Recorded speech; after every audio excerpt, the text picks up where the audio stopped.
2. Spring of Life. At this stage, cultivators gain an energy source for the use of mystical arts and divine abilities, allowing them to possess an immeasurable might.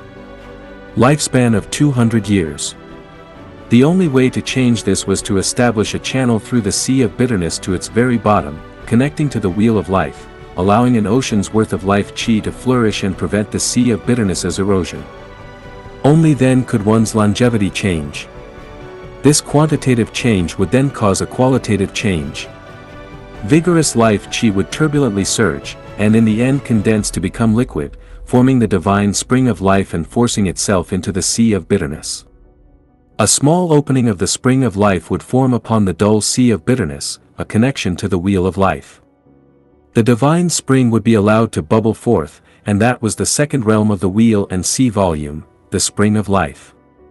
Only in such a way could a cultivator obtain an energy source, and only then could they fully use all kinds of mystical arts and divine abilities, allowing them to possess an immeasurable might. This was the most crucial part of a cultivator's evolution.